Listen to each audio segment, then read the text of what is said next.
In the outer rim of the galaxy, where stars were faint and colonies scarce, there existed a planet unlike any other. Its surface was a swirling chaos of storms, mountains taller than the highest spires of the Council worlds, and creatures that made the bravest alien explorers tremble. They called them the Star Beasts, immense predators with crystalline scales, eyes that glowed like suns, and intelligence sharp enough to set traps. Every species that landed there had failed. Every fleet that attempted to harvest the planet's resources vanished.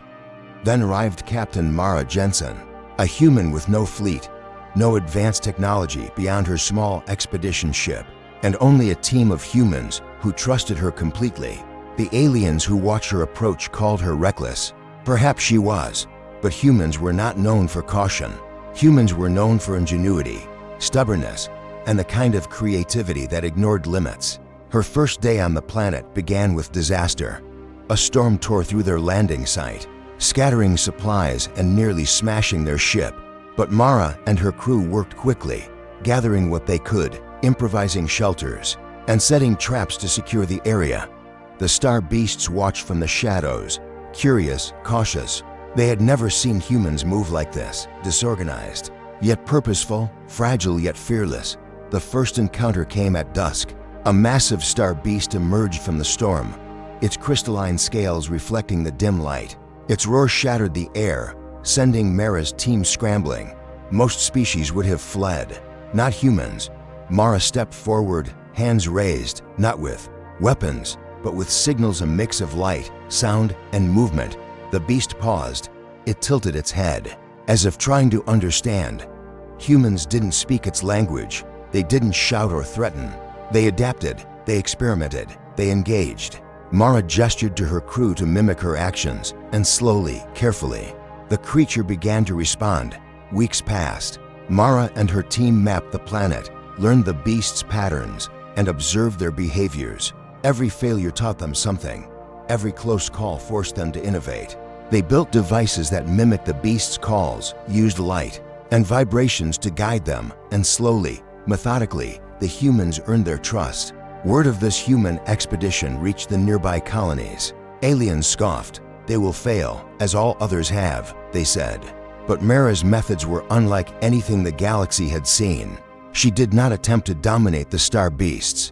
She learned from them, adapted to them, and used human creativity to communicate where brute strength had failed. One day, disaster struck. A massive storm tore through their encampment. Supplies were destroyed.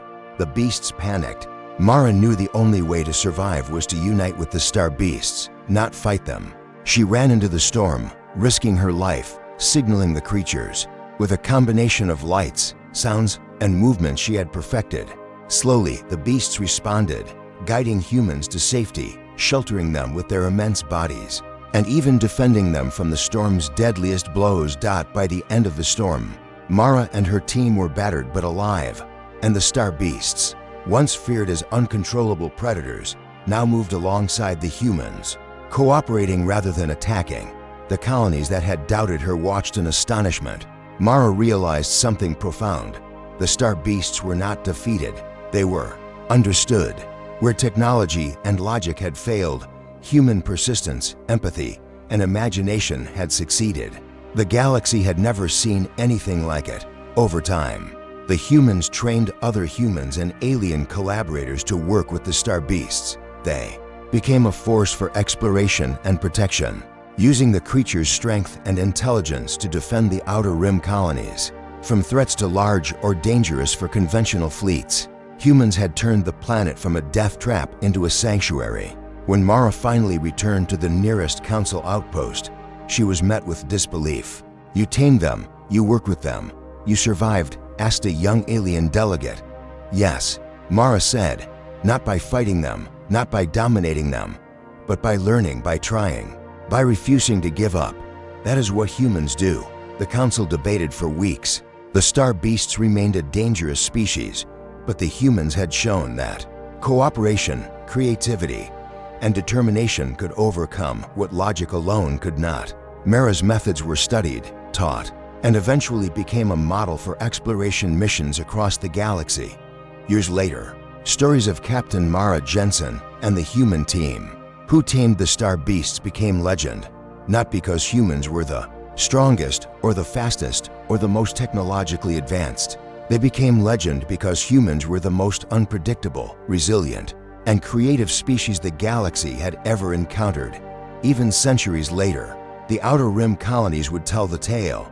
When the storms rage, when the star beasts roar, and when the odds seem impossible, remember that humans can endure. Humans can adapt. Humans can survive, and sometimes, humans can change the universe by simply refusing to surrender. So ask yourself this: if you were facing a creature larger than your imagination, more powerful than your weapons, and more cunning than any logic, would you fight it? Or would you, like humans, find a way to understand it, cooperate with it, and turn danger into allyship? Because that is what makes humans different. That is what makes humans extraordinary. And that is why the galaxy has learned, time and again, never to underestimate us.